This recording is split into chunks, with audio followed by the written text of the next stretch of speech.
Head coach Lindy Ruff has tasked his forward group to really step up in the absence of Jack and Nico. What do you want to see out of yourself and your line to create more opportunities, more creativity?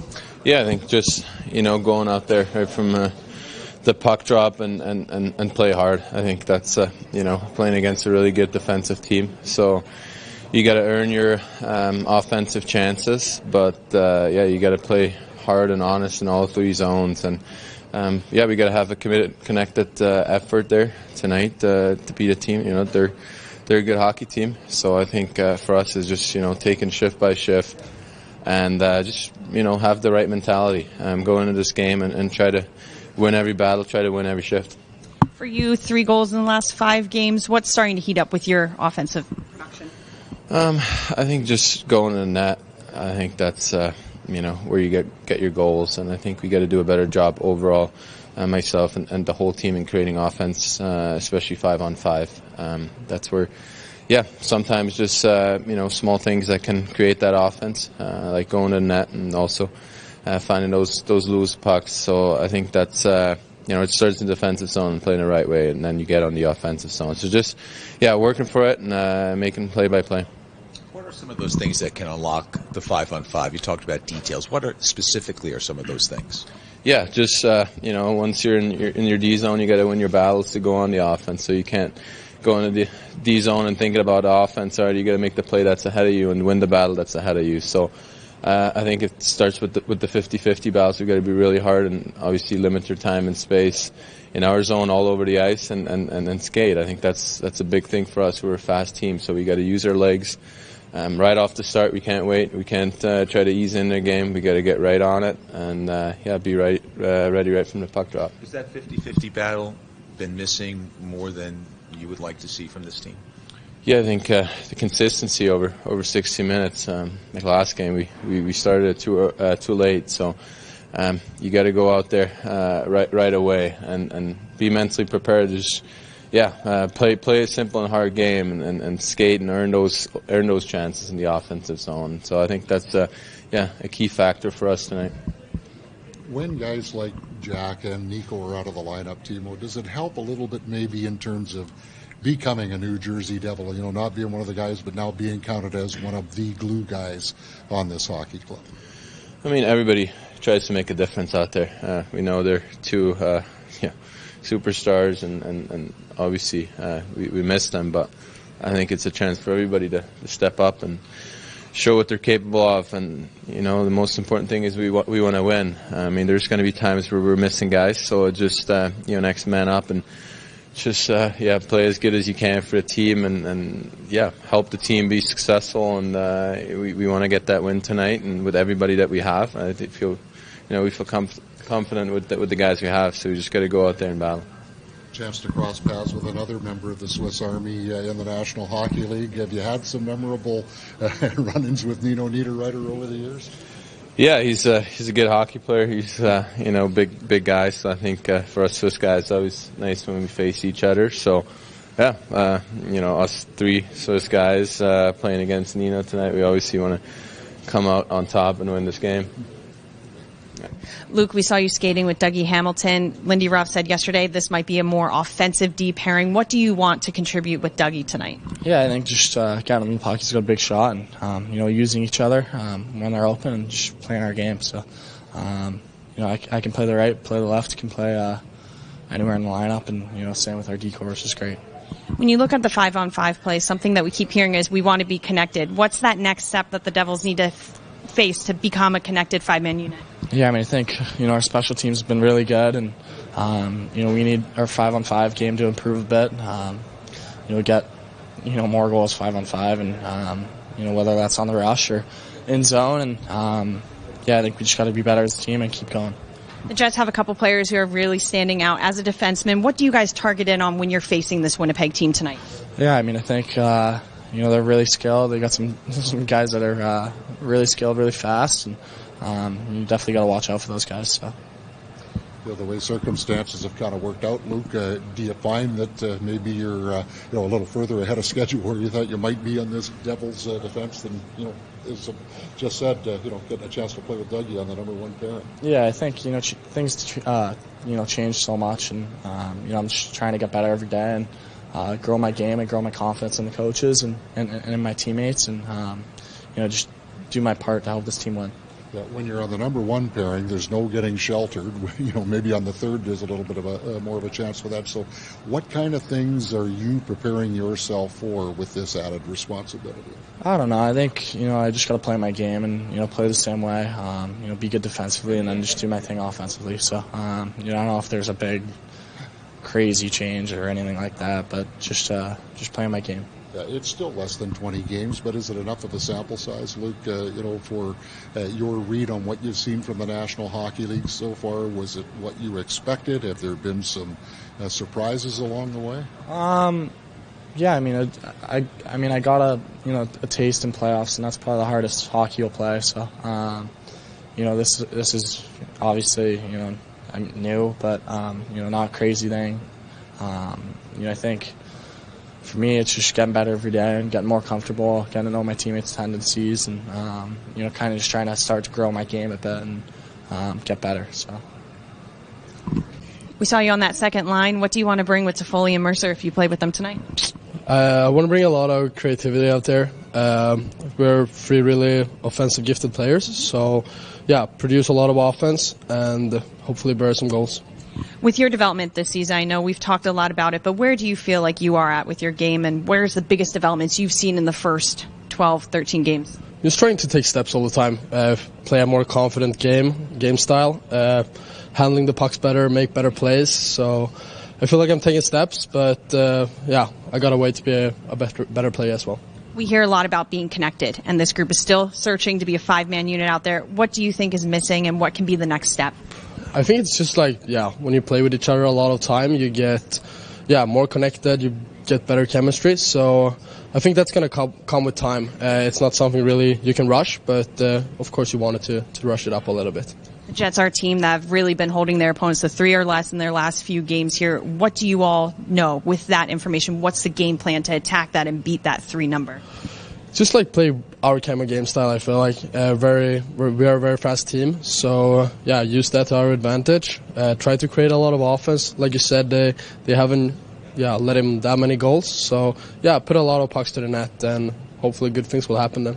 We're seeing some D-pairing changes, and one is putting Luke and Dougie together to be a little bit more of an offensive threat. As a buy-in, the forward group, what do you all need to do to protect them when they do go on the offense? I feel like they take care of defense as well. So no, but I think we need to be as a whole 5-man unit out there. It doesn't really matter who is on the ice. We just need, like you said, we're trying to play connected and together and always be close to each other. Thank you. Lindy, we saw the same lines, same pairings as yesterday's practice. I know we've talked a lot about what you want to see out of those D partners, but what could a second line with Toffoli, Mercer, and Holtz really bring tonight? Well, I think what you're looking for is just good two-way play. Obviously the good offensive talent on the line, but got to play good in all 3 zones. And we saw Akira Schmidt in that net. You have Vitek Vanacek. And I know something you've said is we need to play better in front of them. How do you feel like that defensive effort to protect the goalies and do more in front of them has really grown over the last few games? Well, I know the chances are going down. I think we looked at Colorado as a game where we really got sloppy and gave up a lot of special teams, odd-numbered rushes. And I thought last game we got away from doing that. The stuff we gave up is something, and sometimes the team will learn from you. A couple of the perimeter shots, even the second one that went in, it looked like it went off Luke's stick, but at the same time we were in good position. So, a lot of times it's what you generate.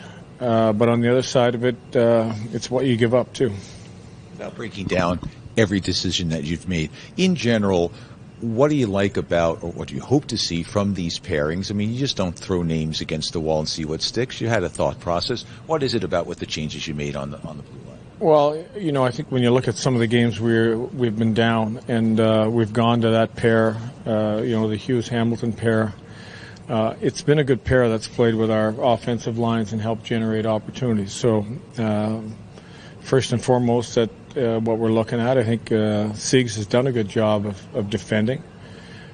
Johnny's game is in a good place. So, you always can tweak one or two guys during the year. You can always know that you can go back to what you had, and you might even go back to that tonight, even during the game. Lindy, it certainly by no stretch of the imagination has been a detriment to your hockey club record-wise, but it's shocking to see that the New Jersey Devils are the team that has the fewest first goals with the kind of firepower you have. Have you been too patient at the beginning of games? I mean, and I'm asking from afar, just purely from a statistical point of view. Yeah, it's something that we've looked at. I think that even last game we had a couple great opportunities to score first. We had a 2-0 that we generated, on a quick line rush that, you don't capitalize on. And all of a sudden one goes in the other way. I think our stubbornness to not throw pucks in the net, to look for really good plays, has hurt us in the first period. So again, that's something that we're looking at, trying to get more pucks, trying to generate, first and second opportunities instead of looking for that perfect play. And I think there's been a little tendency to wait till we get that first power play. When your power play is going good, I think they're sitting there going, wow, we'll get a power play and things will be good. So, we want to get away from that too. Speaking of your top two centermen, have you noticed anybody or any players in particular that have stepped up and said, I'm showing some maturity here to try to take some slack? Yeah, I think you can always use the loss of players as an excuse. I don't think we want to be an excuse team. I want to look at guys that can take that extra ice and use it as an opportunity to prove that I can be that guy that can fill in, that can make plays. I think when we look at since their absence, Dawson Mercer's game is elevated a little bit. He scored a couple goals. You look at where Mike McLeod is playing. He's taken advantage of the extra ice time and been in on opportunities and played well for us. So that's a couple guys that have filled in. I think when you look at 5-on-5 scoring, without those two players, you have to score different ways. You have to get hungrier around the net, and part of that is making sure that you get pucks there. So you can't spend any time on the guys that are out, but you have to spend a lot of time on the guys that are in to make sure that you can find ways to make up for those guys that are gone. Lindy, just a thought on this Winnipeg Jets team that has certainly tried to live more off of their defense and strong 5-on-5 play than perhaps in the past. Is that what you're seeing in the prep video as well? Well, I've seen one hell of a coach in Scott O'Neill, so I've got to be aware of him. How much did he pay you for that?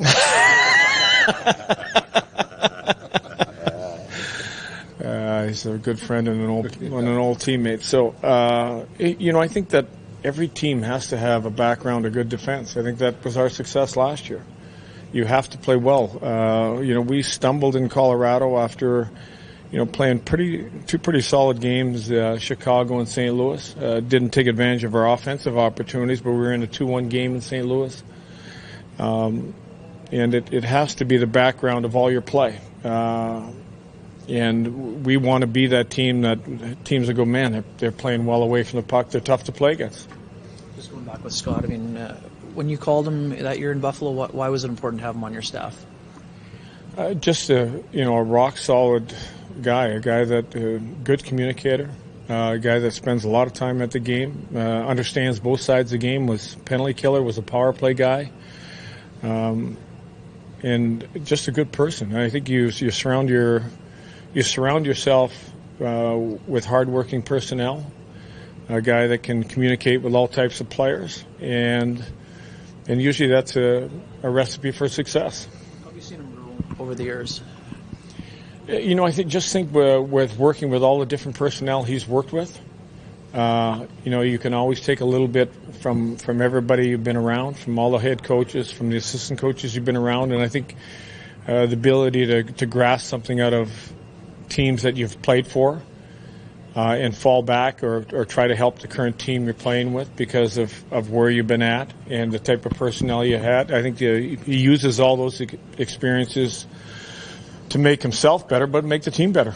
Were you guys that sat around the room and talked and broke things down, or did you think he would get into coaching after he was done playing when you guys were? Yeah, I think when you're playing as a teammate, you don't ever think you're getting into coaching. I think you always think you're going to play forever. But one day comes along and an opportunity. You know, we played together in San Diego. You know, spent a lot of time together those last couple of years. So I don't know if you ever predict when your career's over. I wouldn't have predicted I was going to become a coach, and the opportunity arose, and I was fortunate enough to work with a great man like Roger Nielsen right off the bat.